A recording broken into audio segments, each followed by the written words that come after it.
इस वक्त आपके साथ मैं हूं अभिनव। अभी झुंझुनू जिले में बलवंतपुरा चैलासी देश का इकलौता ऐसा रेलवे स्टेशन है जिसका निर्माण ग्रामीणों ने खुद के खर्चे पर करवाया था। रेलवे ने 1 रुपए भी खर्च नहीं किया। ये काम ग्रामीणों की जिद से संभव हो पाया।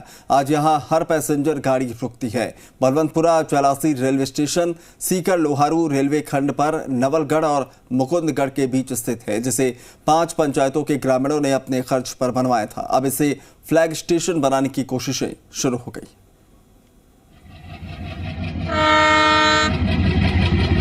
सीकर लोहारू रेल खंड का बलवंतपुरा चैलासी रेलवे स्टेशन 17 साल पहले ग्रामीणों ने अपने खर्च से बनवाया था। 3 जनवरी 2005 को इस स्टेशन पर पहली ट्रेन रुकी थी। अब 17 साल बाद ग्रामीणों ने इस हॉल्ट स्टेशन को फ्लैग स्टेशन की श्रेणी दिलाने की ठानी है।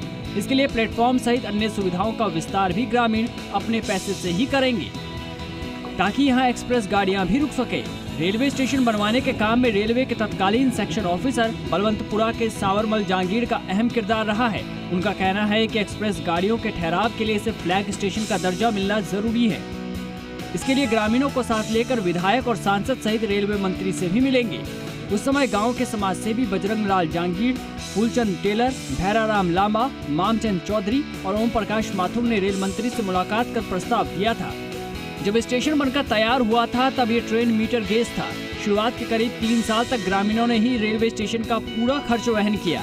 स्टेशन के पास स्थित सरस्वती स्कूल के निदेशक बीरबल सिंह गोदारा ने यात्रियों के लिए पानी की व्यवस्था की। शेखावटी इंजीनियरिंग कॉलेज के संचालक शीशराम रणवा ने यात्रियों के बैठने के लिए हॉल का निर्माण करवाया। शुरू के 2 साल तक यहाँ ग्रामीण ही स्टेशन अधीक्षक बाबू की भूमिका में रहे। हालांकि बाद में रेलवे ने यहाँ पर टिकट एजेंट नियुक्त कर दिया, जो यात्रियों को टिकट देता है। 3 किलोमीटर की रेंज में स्टेशन स्थापित नहीं हो सकता, क्योंकि नौलगढ़ भी यहाँ से 3 किलोमीटर पड़ता है और मुकुंदगढ़ भी 3 किलोमीटर पड़ता है यहाँ से।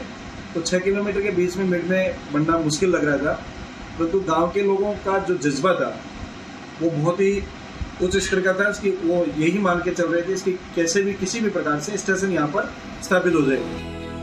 साल 1992 में जब ग्रामीणों ने स्टेशन बनाने के विचार को आगे बढ़ाया तो कई चुनौतियों का सामना करना पड़ा। रेलवे स्टेशन के प्रस्ताव पर तत्कालीन सांसद शीशराम ओला और नवलगढ़ के तत्कालीन विधायक भंवर सिंह शेखावत ने ये कहकर समर्थन देने से मना कर दिया था कि बलवंतपुरा में स्टेशन संभव नहीं। यहाँ ना तो क्रोस सड़क है और ना ही कोई सुविधाएं, बस स्टैंड भी नहीं है। उनका ये भी तर्क था कि प्रस्तावित स्टेशन के एक तरफ 3 किलोमीटर दूरी पर नवलगढ़ और दूसरी तरफ 3 किलोमीटर दूरी पर मुकुंदगढ़ स्टेशन है। ऐसे में सिर्फ 6 किलोमीटर दूरी के बीच दूसरा स्टेशन नहीं बन सकता। पूर्व सांसद कैप्टन अयूब खान ने ग्रामीणों का साथ दिया। 3 जनवरी 2005 को यहाँ पर पहली ट्रेन रुकी। जिस तरह से ग्रामीणों ने इस स्टेशन को बनाया और चला रहे हैं, उस हिसाब से ग्रामीण इसकी पूरी देखभाल और सहयोग कर रहे हैं। जैसे ट्रेनें आती हैं तो उसी हिसाब से ट्रेनों में चढ़ना है, उतरना है, किस तरह से सावधानी पूर्वक ट्रेन में बैठ के यात्रा करनी है, ये सब ग्रामीण आपसी सहयोग से करते हैं। सुबह तो मैं आधी घंटे 35 मिनट पहले खोलता हूँ, क्योंकि 45 किलोमीटर 10 रुपये लाते थे देखता हूँ 7.5 किलोमीटर एवरेज है यहाँ पे। मतलब 25 एक सवारी तो है वैसे, और 40 एक आदमी पास वाले 65-70 सवारी का एवरेज है घंटे का। और सुबह गाड़ी रुकती है जो हरियाणा वाली सीकर से, शाम को यही गाड़ी रुकती है और यहाँ पर गाड़ी रुकती है। छोटे से गांव में स्टेशन बनाने के विचार की शुरुआत 1992 में ही हुई थी, जिसने 10 साल बाद मूर्त रूप ले लिया और अब फ्लैग स्टेशन घोषित करने का मंसूबा कुलाचे भर रहा है। इसके लिए ग्रामीणों ने कवायद भी शुरू कर दी है। मुमकिन है इस बार भी ग्रामीणों की मेहनत रंग लाएगी और उनका सपना साकार होगा। संदीप केडिया, जी मीडिया, झुंझुनू।